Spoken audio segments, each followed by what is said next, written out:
और परमात्मा कहते हैं एक लेवा एक देवा दूतम, कोई किसी का पिता नहीं पुत्र।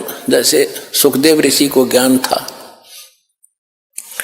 और व्यास जी के घर उसका जन्म हुआ, उसकी पत्नी के गर्भ से 12 वर्ष में तो मां के गर्भ से बाहर आया था। अब देखो पुण्यात्माओं, ज्ञान हो गया, ज्ञान तो करा देते हैं सभी, भाई भगवान की भक्ति करो नहीं तो ये हो जाए। अब ज्ञान हो गया, समाधान नहीं तो खा का वो ज्ञान।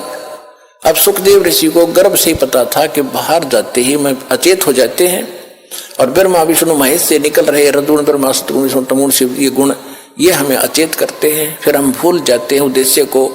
अब मुझे याद है कि मनुष्य जीवन केवल परमात्मा पाने के लिए मिला है।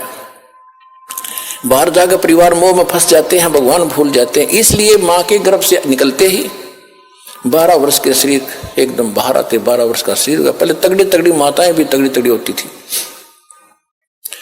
और नाल को अपने कंधे पर डालकर उठकर चल पड़ा। सुख वेद व्यास जी ने कहा कि बेटा 12 वर्ष इंतजार की, तेरी पुत्र होगा। ऋषियों को पता लग जाता है बेटा है कि बेटी, उनकी दूरदृष्टि काम करती थी। पहले ये तो कोई था ही नहीं, लड़का ना हो लड़की ना हो, कोई हो मालिक थे, ये डिस्टर्बेंस नहीं थी जो अब शुरू कर रखी है अनजानपने में।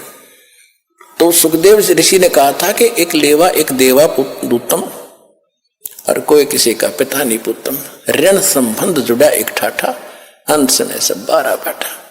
कि पिताजी ना जाने कितनी बार तू मेरा बाप और मैं तेरा बेटा हो लिया, ना जाने कितनी बार मैं तेरा बाप और तू मेरा बेटा हो लिया। ये पूरी चिट्ठी मेरे पास है और इब क्या गलती करो नहीं, मैं शक्ल भी ना देखूं तेरी बाप, मेरी मोह हो जाएगा आपके अंदर। यूं कहकर पिछले संस्कार से सिद्धि से उड़कर चला गया। पिछला बैटरी चार्ज थी।